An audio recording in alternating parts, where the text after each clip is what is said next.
In the summer of 1587, roughly 117 to 118 English settlers stepped off a ship onto the marshy shore. Men, women, and children carried what belongings they could through thick coastal grass, led by a governor named John White. Among them was White's own daughter, pregnant and exhausted from the crossing. Weeks later, she gave birth to a girl named Virginia Dare. Virginia was the first English child ever born on American soil.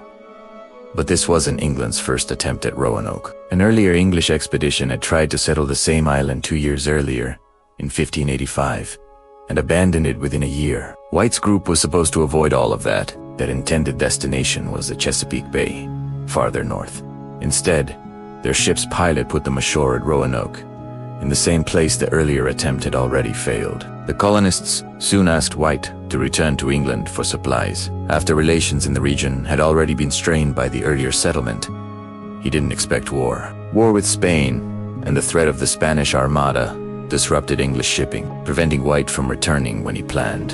3 years passed before he could sail back. 3 years in which he had no way of knowing if his family was even still alive. White finally landed on Roanoke on August 18th, 1590, his granddaughter's 3rd birthday. He found no colonists and no obvious evidence of a hurried, violent evacuation. The settlement had been dismantled carefully.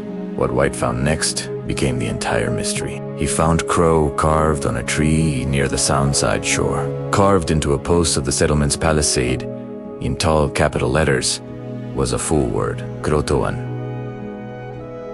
Before leaving, the colonists had agreed to carve a cross above a message if they left in distress. There was no cross. To White, that absence meant something specific. He took it as a sign that they had not left under immediate distress. He believed they went to CROATOAN, the name of a nearby indigenous community on what's now Hatteras Island. White tried to sail there, but a storm forced the expedition away, and he was forced back to England, never to return.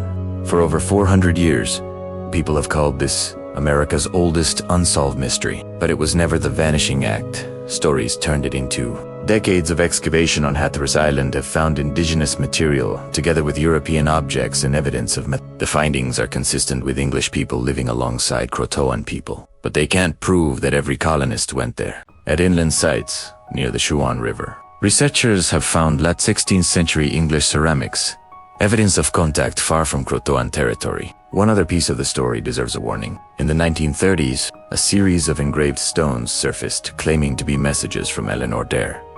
Scholars dismissed the Dare stones as hoaxes. Historians don't treat the collection as reliable evidence of anything that actually happened. Spanish raids, disease, or famine all stayed on the table as possibilities, and none of it has ever been proven either. What's left is evidence of people facing an impossible choice: abandon a failing settlement or search for protection in smaller groups.